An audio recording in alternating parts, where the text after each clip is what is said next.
Naked travel, হার্টল ডার্কলিং এর মতো বেড়ানোর নয়া ট্রেন্ডগুলি ক্রমশ জনপ্রিয় হয়ে উঠছে। এবার সেই তালিকায় জুড়ল নতুন থিওরি, এয়ারপোর্ট থিওরি। ফ্লাইটের নির্ধারিত সময়ের অন্তত ঘন্টা দুয়েক আগে বিমানবন্দরে পৌঁছানোর নিয়ম।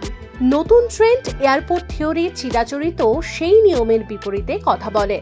ভাইরাল এই ট্রেন্ড এয়ারপোর্ট থিওরি কি? এই ট্রেন্ড ফলো করতে হলে ফ্লাইট ছাড়ার 15 মিনিট আগে পৌঁছতে হবে বিমানবন্দরে। বোর্ডিং পাস কালেক্ট করে লাগেজ চেকিং এর পরে যখন ফ্লাইটে উঠতে যাবেন ততক্ষণে বিমান মাঝ আকাশে। টিকিটের টাকা জলে যেতে পারে জেনেও সময় বাঁচাতেই এই ট্রেন্ডে গা ভাসাচ্ছেন অনেকে।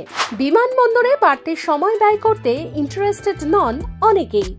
টেলি অভিনেত্রী দেবচন্দ্রিমা সিংহ রায় জানিয়েছেন, অজান্তেই এই ট্রেন্ডে গা ভাসিয়েছেন তিনি। কারণ হাতে 15 মিনিট হাতে নিয়েই সব সময় এয়ারপোর্টে পৌঁছন তিনি। এয়ারপোর্ট থিওরি সংক্রান্ত বেশ কিছু ভিডিও ইতিমধ্যেই ট্রেন্ড করতে শুরু করেছে। প্রতিটি ভিডিওর ভিউ ছাড়িয়েছে কয়েক কোটি। ডাউনলোড করুন এই সময় অ্যাপ iOS ও অ্যান্ড্রয়েডের জন্য।